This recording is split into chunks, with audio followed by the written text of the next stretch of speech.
Lots to talk about in the world of Blackhawks hockey. So let's start it off with probably the biggest news that actually directly impacts the Blackhawks roster, and that was the 2-year contract extension for one Andreas Athanasiou.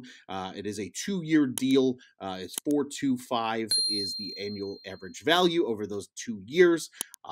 Solid move, very well noted in some of the articles that were written, especially from The Athletic and guys like Scott Powers, who are very close to the team, stating how his locker room presence was something that I think a lot of people really just didn't know about, truthfully. I don't think it was really talked a whole lot about last season. Obviously, he brings plenty of speed to the table as well. And Tony, I don't know about you. Definitely want to get your thoughts just on the signing as well, but makes me think there was a reason that he wasn't traded at the deadline just a few months ago. Your thoughts on the 2-year deal for one Andreas Athanasiou? First and foremost, the Blackhawks, when they made this signing, they wanted to make sure that they signed the guy that I cannot pronounce his last name because, as Sure. the title of the episode says, you came up with this. I did not. 2 more years of Tony's tongue tangles. I'm sure you're living this one up because I'm going to butcher his name for 2 more years. But I Correct. like the signing, Ron. I like the signing. And some of the reasons as to why you just sort of highlighted. I mean, here's a guy that now it's sort of come out that he's been a leadership presence within the team. You're going to need some of that with the departures of Patrick Kane, Jonathan Taves, and that whole era sort of being closed. I think he's a nice bridge piece. A lot of us have looked at a guy like Max Domi potentially to have been that bridge piece, but he was in fact moved. Still want him back. He was in fact moved. But Athanasiou, as you've got it there in your name, it's helping me out, Ron. It's helping me out, so thank you. He's going to be here to kind of bridge that gap through this entire thing. And now he wasn't really a jump off the paper at you type player last year. At certain times, he was able to get the job done. But then there's other parts of his game that I think you want some more from. But I think for the value that you're getting here, 4.25, that's a pretty good contract. It's not long term.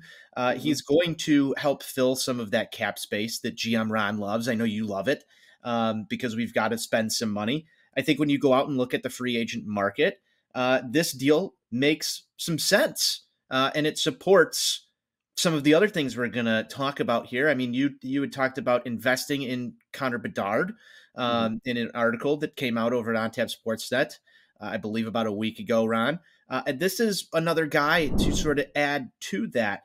I don't think he's a top 6 forward on a very competitive club. However, with the Blackhawks still going through this rebuild, he's going to get top 6 minutes. Mhm. And he's going to be used in a role where he is going to be potentially on one of your top 2 lines, I would think, Ron, going into the season. We'll see how the rest of everything shakes out. But it gives him a chance to sort of continue to prove himself here in Chicago, make a name for himself somewhat longer term than what we had originally expected. Agreed, Tone. And I think what went really under the radar with Athanasiou was, earlier in the season, I think there was a lot of time spent where he was a little more buried in the lineup, or maybe just the players he was playing with weren't necessarily fitting to his strengths. And one of the guys we saw him really kind of groove with, especially late in the season there, was Lucas Reichel. They played really well together on that top line. They had a lot of chemistry. And as a result, Andreas Athanasiou had a really good run down the stretch for the Chicago Blackhawks last season.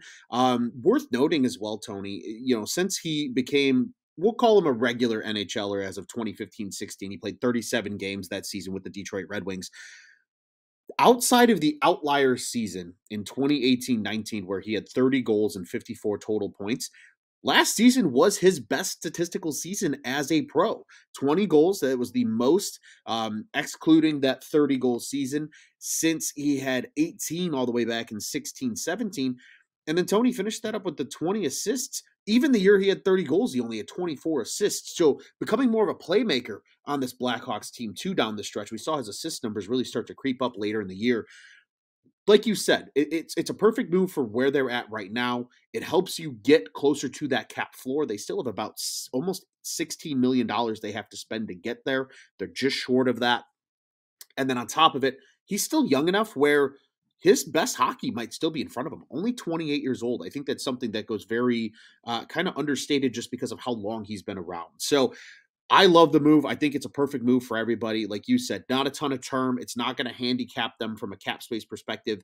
When you expect this team to be competitive in, say, 3 years from now, when they're really going for it and they're really starting to add with the purpose of being a competitive franchise, Do you think he could be a it's role a big thing. player in 3 years, Ron? Do you think he can be a type of guy that you bring back on another 2 year deal potentially and slot him into that bottom six because he's been here and he's made a name for himself? Because I I think think that's sort of so. what they're angling for with this. Yeah, and I think so too. And I think a big part of his game, Tony, that I think a lot of people maybe don't necessarily think about right away is his speed. He is a speedster. If you've watched enough Blackhawks hockey, even when he was back in Detroit, when he was in LA, he's a speedster. He gets up and down the ice very quickly.